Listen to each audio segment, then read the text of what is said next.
ప్రకారం ఈరోజు నేను ఖట్టర్ గారితో ఉదయం రావగానే మాట్లాడాను ఫోన్లో.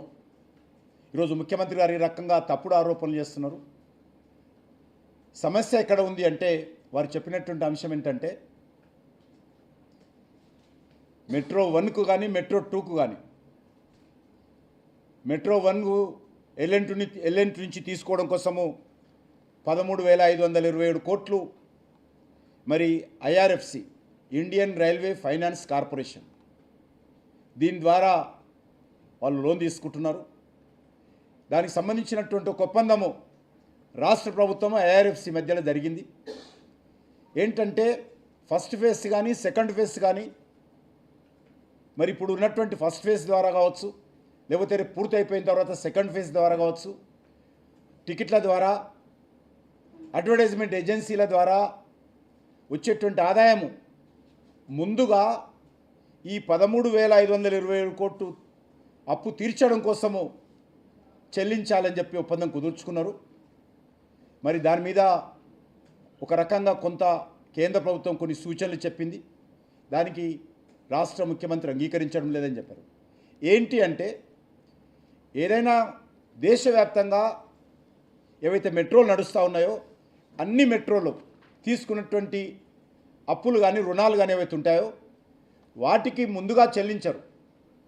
ఏదైతే రెగ్యులర్ మెట్రో ఆపరేషన్ మెయింటెనెన్స్ దీనికి ముందుగా వచ్చినటువంటి ఆదాయంలో చెల్లించాలి.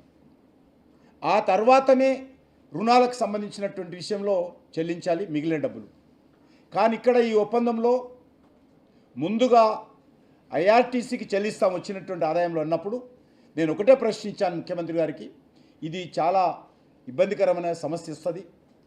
ఇప్పటికే మీ ఫేజ్ 1 కూడా నష్టాల్లో ఉంది.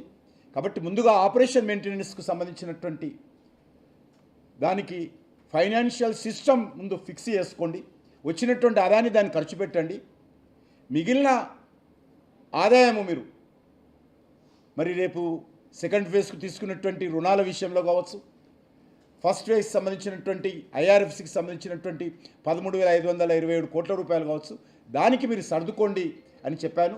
దానికి ముఖ్యమంత్రి గారు అంగీకరించలేదని చెప్పడం జరిగింది. ఇక్కడ ఈ చిన్న సమస్య దీన్ని చర్చల ద్వారా పరిష్కారం చేసుకోవాలి. అవసరమైతే రెండు ప్రభుత్వాలు ఇక్కడ అర్బన్ డెవలప్మెంట్ మినిస్ట్రీ కావచ్చు, రాష్ట్ర ప్రభుత్వం కావచ్చు, దీన్ని మరి అధికారుల మధ్యలో కావచ్చు, ముఖ్యమంత్రి గారు మరి ఇక్కడ అర్బన్ డెవలప్మెంట్ మినిస్ట్రీ దగ్గర చర్చల ద్వారా కానీ దీనికి ఒక అంగీకారము ఆమోదయోగ్యం చేసుకోవాలి తప్ప ఇది ఎవరి మీదనో రుద్దేటువంటి ప్రయత్నం చేయడం ఇది మంచిది కాదనే విషయాన్ని నేను ఈ సందర్భంగా మనవి చేస్తున్నాను. తమ వైఫల్యాల నుంచి దృష్టి మళ్లించేటువంటి ప్రయత్నము ఈరోజు మరి రేవంత్ రెడ్డి గారు చేస్తూ ఉన్నారు. గతంలో కూడా ఇదే మెట్రో విషయంలో గతంలో ఉన్నటువంటి ముఖ్యమంత్రి కేసీఆర్ కూడా అలైన్మెంట్ మార్చాలని ఒక 3 సంవత్సరాలు ఇబ్బంది పెట్టడం జరిగింది. మరి ఇప్పుడు రేవంత్ రెడ్డి